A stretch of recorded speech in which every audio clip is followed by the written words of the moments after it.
യൂദിത്തിന്റെ പുസ്തകത്തിൽ നിന്നുള്ള വായന 6-ാം അധ്യായം 1 മുതൽ 21 വരെയുള്ള തിരുവചനങ്ങൾ. ആഖിയോറിനെ യഹൂദർക്ക് ഏൽപ്പിച്ചു കൊടുക്കുന്നു. ആലോചന സംഘത്തിന് പുറത്തുണ്ടായിരുന്നവരുടെ കോലാഹലം നിലച്ചപ്പോൾ അസീറിയൻ സൈന്യാധിപൻ ഹോളോഫെർണസ് ആഖിയോറിനോടും മോവാബ്യരോടും വിദേശികളുടെ മുൻപിൽ വെച്ച് പറഞ്ഞു: ആഖിയോറെ, എഫ്രായിം കൂലികളെ, ഇസ്രായേൽ ജനതയെ രക്ഷിക്കാൻ അവരുടെ ദൈവമുള്ളതുകൊണ്ട് അവരോട് യുദ്ധത്തിന് പോകരുതെന്ന് ഞങ്ങളോട് പറയാൻ നിങ്ങൾ ആരാണ്? നബൂഖദ്നേസർ അല്ലാതെ മറ്റാരാണ് ദൈവം? അവൻ സൈന്യത്തെ അയച്ച് അവരെ ഭൂമുഖത്തിൽ നിന്ന് നിർമ്മാർജ്ജനം ചെയ്യും.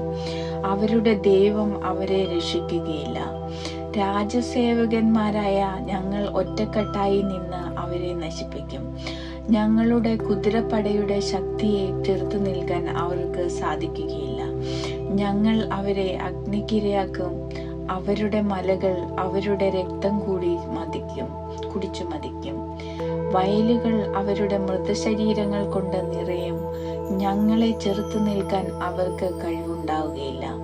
അവർ നിശേഷം നശിച്ചു പോകും. ലോകം മുഴുവന്റെയും നാഥനായ നബൂഖദ്നേസർ രാജാവിന്റെ വചനമാണിത്. അവനാണ് സംസാരിക്കുന്നത്. അവന്റെ വാക്കുകൾ നിഷ്ഫലമാവുകയില്ല. എന്നാൽ ആഖിയോറെ, അമ്മോന്യരുടെ കൂലിക്കാരനായ നീ എന്ന് പറഞ്ഞത് ദ്രോഹകരമാണ്. അതുകൊണ്ട് ഇന്നു മുതൽ ഈജിപ്തിൽ നിന്ന് പുറപ്പെട്ടു വന്ന ഈ വംശത്തിന്റെ മേൽ ഞാൻ അധികാരം ചെയ്യുന്ന ദിനം വരെ നീ എൻ്റെ മുഖം ദർശിക്കുകയില്ല.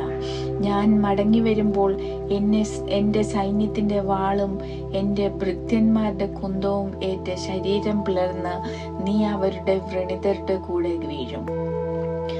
ഇപ്പോൾ എൻ്റെ അടിമകൾ നിന്നെ ആ മലമ്പ്രദേശത്ത് പാതകളുടെ സമീപമുള്ള നഗരങ്ങളിൽ ഒന്നിൽ പാർപ്പിക്കാൻ പോവുകയാണ്. അവരോടൊപ്പം നശിക്കുന്നതുവരെ നീ മരിക്കുകയില്ല. അവർ പിടിക്കപ്പെടുകയില്ലെന്ന് സത്യമായും വിശ്വസിക്കുന്നെങ്കിൽ നീ മുഖം താഴ്ത്തിയിരിക്കുന്നത് എന്തിന്? ഞാനാണ് പറഞ്ഞത്, എൻ്റെ വാക്കുകളിൽ ഒന്നുപോലും പാഴാവുകയില്ല.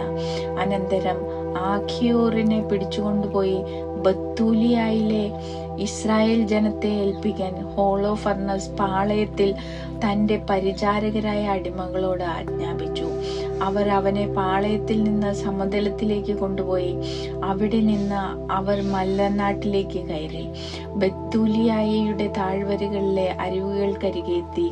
നഗരവാസികൾ അവരെ കണ്ടയുടനെ ആയുധങ്ങൾ കയ്യിലെടുത്ത് ഓടി കുന്നിൻ മുകളിലെത്തി. കവിണക്കാർ കല്ലുകൾ എറിഞ്ഞ് അവർ മുകളിലേക്ക് കടക്കാതെ തടഞ്ഞു. എങ്കിലും അവർ മലഞ്ചെരുവിൽ സുരക്ഷിത സ്ഥാനത്ത് എത്തി. ആഖിയോറിനെ ബന്ധിച്ച് കുന്നിന്റെ അടിവാരത്തിൽ ഉപേക്ഷിച്ചിട്ട് യജമാന സന്നിധിയിലേക്ക് അവർ മടങ്ങി. ഇസ്രായേൽ ജനം നഗരത്തിൽ നിന്ന് ഇറങ്ങി വന്നപ്പോൾ അവനെ കണ്ടു. അവർ അവന്റെ കെട്ടുകൾ അഴിച്ച് ബത്തൂലിയായിൽ കൊണ്ടുവന്ന് നഗരത്തിലെ നീതിപീഠത്തിന് മുൻപിൽ നിർത്തി. ശിമെയോൻ ഗോത്രജനായ മിക്കായുടെ പുത്രൻ ഉസിയ, ഗോത്താനിയേലിന്റെ പുത്രൻ ഖാബ്രിസ്, മെൽക്കിയേലിന്റെ പുത്രൻ കാർമിസ് എന്നിവരായിരുന്നു അക്കാലത്തെ നീതിപാലകന്മാർ. അവർ നഗരത്തിലെ ശ്രേഷ്ഠന്മാരെ വിളിച്ചുകൂട്ടി. അവരുടെ യുവാക്കളും സ്ത്രീകളും സഭയിൽ ഓടിയെത്തി. ആഖിയോർ ജനമധ്യത്തിലേക്ക് ആനയിക്കപ്പെട്ടു. സംഭവിച്ചതെന്തെന്ന് ഉസിയ അവനോട് ആരാഞ്ഞു.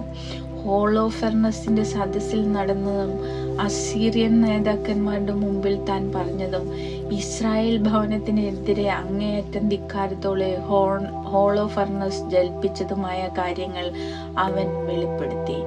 അപ്പോൾ ജനം ദൈവത്തെ സാഷ്ടാംഗം നമസ്കരിച്ച് ആരാധിച്ചു. അവർ അവിടുത്തോട് നിലവിളിച്ചപേക്ഷിച്ചു: സ്വർഗത്തിന്റെ ദൈവമായ കർത്താവേ, അവരുടെ അഹങ്കാരം കാണണമേ. ഞങ്ങളുടെ ജനത്തിന് ഏൽക്കുന്ന അപമാനം ഓർത്ത് അവിടുന്ന് കരുണ കാണിക്കണമേ. അവിടുത്തെ സമർപ്പിത ജനതയെ കടാക്ഷിക്കണമേ. അവർ ആഖിയോറിനെ ആശ്വസിപ്പിക്കുകയും മുക്തകണ്ഠം പ്രശംസിക്കുകയും ചെയ്തു. ഉസിയ അവനെ സദസ്സിൽ നിന്ന് തന്റെ ഭവനത്തിലേക്ക് കൊണ്ടുപോവുകയും ശ്രേഷ്ഠന്മാർക്ക് ഒരു വിരുന്ന് നൽകുകയും ചെയ്തു. തങ്ങളെ സഹായിക്കണമേ എന്ന് അവർ രാത്രി മുഴുവൻ ഇസ്രായേലിന്റെ ദൈവത്തെ വിളിച്ചപേക്ഷിച്ചു.